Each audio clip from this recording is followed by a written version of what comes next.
হাইকোর্টে রাজ্যপাল বনাম মুখ্যমন্ত্রী মামলা, মানহানির মামলা করেন রাজ্যপাল আনন্দ বোস।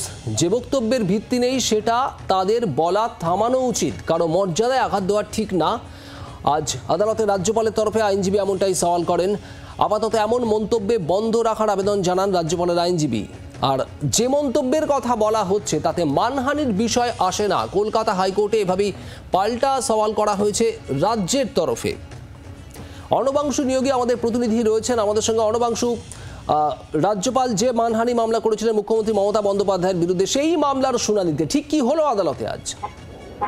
শুভদীপ, সেটা হচ্ছে দেখো, কলকাতা হাইকোর্টে আজকে রাজ্যপালের আইনজীবীর একটা বক্তব্য যে আমাদের রাজ্যপালের সিদ্ধান্ত, বিল পাস, নানান ইস্যু নিয়ে সুপ্রিম কোর্টে মামলা রয়েছে, কিন্তু এইভাবে ভিত্তিহীন কথা না বলাই শ্রেয় সমাজ বা সামাজিক মাধ্যমে বা সমাজের মানুষের কাছে সম্মুখে। কারণ বলা হচ্ছে যে মুখ্যমন্ত্রী বলছেন যে তিনি নাকি মহিলার অভিযোগ পেয়েছেন যে সেখানে যেতে ভয় পাচ্ছেন। এই মহিলারা কারা? একজন মহিলা, তিনি অভিযোগ করেছেন, তার সঙ্গে আমার আইনি লড়াই চলছে। এমত অবস্থায় বাকি যে মানুষের কথা বলা হচ্ছে তারা কারা এবং কারাই ভয় পাচ্ছে? কেন অনেক মানুষই তো আসছে আমার কাছে। এমন ভাবে কোনো মন্তব্য করা উচিত নয় যাতে তার মানহানি হয় এবং সম্মানহানি হয় সেই পদের জন্য। আর দ্বিতীয়ত, মুখ্যমন্ত্রী এই মামলার পার্টি। মুখ্যমন্ত্রী তিনি সওয়াল করে বলছেন তিনি যে মন্তব্য করেছেন সেই মন্তব্যের জন্য কোনোভাবেই মানহানি হয় না।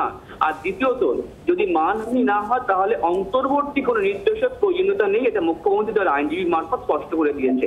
আরেকটা বিষয় হচ্ছে কুণাল ঘোষের একটি মন্তব্যের মধ্যে কোথাও হুমকি রয়েছে, যে সেই জায়গায় দাঁড়িয়ে কুণাল ঘোষের বক্তব্য যে এখানে মানহানি নয়, হুমকি থাকতে পারে, কিন্তু সে ভিডিও প্রকাশ করা হয়নি। সুতরাং এমত অবস্থায় জুরিসডিকশন, অর্থাৎ এই আদালতের বা রাজ্যপালের এই মামলা করার দিকটা রয়েছে কিনা সেই জুরিসডিকশন তুলে নিয়েও কিন্তু তিনি মামলা করেছেন, অ্যাপ্লিকেশন দিয়েছেন।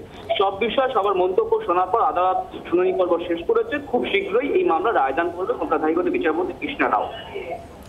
নজর রাখা অর্ণবাংশু, ধন্যবাদ। আপাতত কলকাতা হাইকোর্টে দুপক্ষের বক্তব্য শোনার পর এই মুহূর্তে রায়দান স্থগিত রাখা হয়েছে।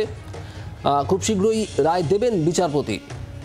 কলকাতা হাইকোর্টে রাজ্যপালের তরফে মুখ্যমন্ত্রীর বিরুদ্ধে মামলা করা হয়েছিল, মানহানির মামলা করেছিলেন রাজ্যপাল সিবি আনন্দ বোস। সেই মামলারই শুনানি, আর সেই মামলার শুনানিতেই রাজ্যপালের তরফে আইনজীবী বলেন যে বক্তব্যের ভিত্তি নেই সেটা তাদের বলা থামানো উচিত, কারো মর্যাদায় আঘাত করা ঠিক না।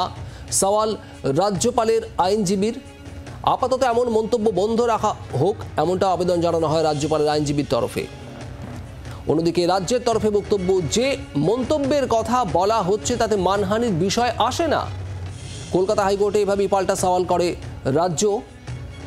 অন্তর্বর্তী নির্দেশ চেয়ে দাখিল করা রাজ্যপালের আবেদনের শুনানি শেষ হয়েছে। রায়দান স্থগিত রেখেছেন এই মুহূর্তে বিচারপতি।